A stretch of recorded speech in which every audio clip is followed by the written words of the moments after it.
அனைவருக்கும் வணக்கம். இன்றைக்கி நம்ம ஆன்மீக தகவலில் என்ன பார்க்க போகிறோம்னு பார்த்தீங்கன்னா 108 திவ்ய தேசங்களை பற்றி பார்க்க போகிறோம். அந்த 108 திவ்ய தேசங்களில் முதலாவது என்னதுன்னு பார்த்திங்கன்னா திருவரங்கம் எனப்படும் ஸ்ரீரங்கம் கோயில் தான்.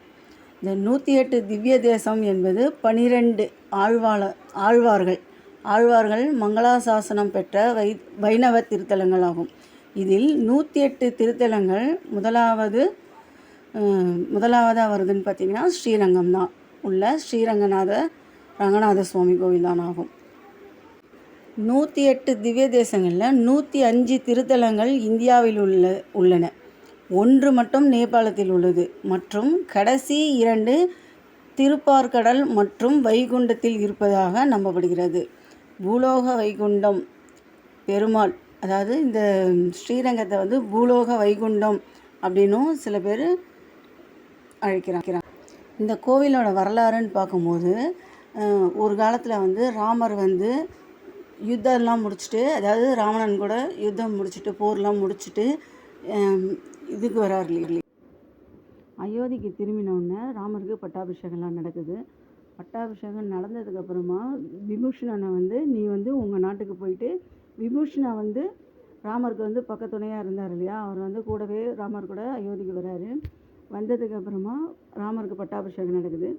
சரி, நீ போய் இலங்கையை போய் கவனி அப்படின்னு சொல்லும்போது ஒவ்வொருத்தருக்கும் ஒரு அதாவது பரிசு கொடுப்பாங்க இல்லையா. அந்த காலத்துலலாம் பட்டாபிஷேகம் முடிஞ்சவொடனே ஒவ்வொருத்தருக்கும் பரிசு கொடுக்கும்போது விபூஷனுக்கு தான் பரம்பரையே பூஜித்த ஒரு நாராயணருடைய அதாவது விக்கிரகம், இந்த விக்கிரகத்தை கொடுத்து நீ இதை எங்கள் பரம்பரைக்கானது, ஆனாலும் நீ எனக்காக எங்கள் பரம்பரைக்கு நீ நல்லது செஞ்சுருக்கேன்றதுனால இந்த விக்கிரகத்தை உங்ககிட்ட தரேன். ஆனால் இது நீ எங்கே போய் வச்சிடுறியோ அந்த இடத்துல ஐக்கியமாயிடும், அதுக்கப்புறமா அங்கேருந்து எடுக்க முடியாதுன்னு சொல்லி கொடுக்குறாரு.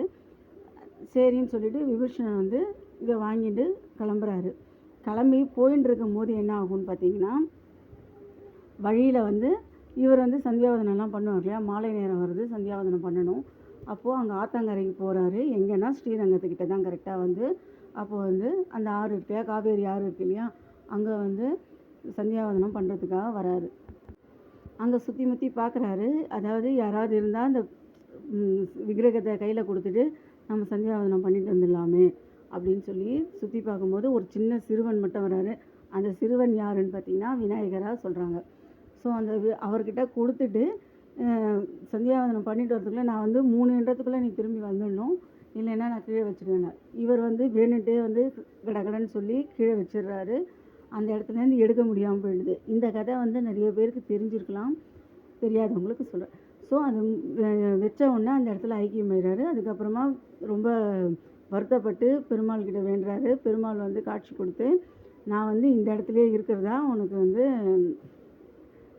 நல்லது அப்படின்னு சொல்லும்போது, அப்போ என்னுடைய வாழ்க்கைக்கு நீங்கள் துணையாக இருக்கேன்னு சொன்னீங்களேன்னா, நான் இங்கேருந்தே உங்களுடைய இலங்கையை நான் பார்த்துட்டு உங்களுக்கு என்னென்ன செய்யணுமோ அத்தனையும் செய்வேன் அப்படின்னு சொல்லி அவருக்கு வாக்கு கொடுத்து அனுப்பிச்சிடுறாரு. அந்த இடத்துலையே அங்கே கோவில் கட்டி வணங்குறாங்க. இதுதான் ஸ்ரீரங்கம் உருவான கதை. இங்கே பெருமாள் பார்த்திங்கன்னா ரங்கநாதனும் தாயார் ரங்கநாயகியும் இருக்காங்க. இந்த கோவிலின் தலை விருட்சம் அப்படின்னு பார்க்கும்போது புன்னை மரம்னு சொல்கிறாங்க. இந்த கோவிலில் பெருமாள் ரொம்ப பெருசாக இருக்கார். பெருமாள் மட்டும் இல்லை, கருடாழ்வார் எல்லா உருவமுமே ரொம்பவே பெருசாக தான் இருக்குது. இந்த இடத்துல எல்லாமே பெருசு. அதே மாதிரி பார்க்கும்போது தீர்த்தம்னு பார்க்கும்போது சந்திர தீர்த்தம், அதுக்கப்புறம் காவேரி தீர்த்தம்னு பல தீர்த்தங்கள் இங்கே இருக்குது. இங்கே எல்லாமே 7 சொல்கிறாங்க. தாயார் 7, உற்சவம் 7, பிரகாரம் 7, மதில்கள் 7ன்னு சொல்லி இங்கே எல்லாமே 7 இருக்குது. இதில் தாயார் ஸ்ரீதேவி, மூதேவி, துலுக்கா நாச்சியார், சேர குலவள்ளி நாச்சியார், கமலவள்ளி நாச்சியார், கோதை நாச்சியார், ரங்க நாச்சியார்னு சொல்லிட்டு 7 பேர் இருக்காங்க. ஏன்னா இங்கே எல்லாமே 7 தான் இருக்குது. இந்த கோவில் ரொம்ப பிரம்மாண்டமானது. இந்த கோவிலில் கொடிமரம் பார்த்திங்கன்னா, அந்த கொடிமரத்தில் போய் நமஸ்காரம் பண்ணிவிட்டு மேலே நிமிர்ந்து பார்க்கும்போது கொடிமரம் அசையுமா. நார்மலாக இருக்க ஒரு நார்மல் கொடிமரம் அசையும்னு சொல்கிறாங்க. இந்த கோவிலில் இன்னும்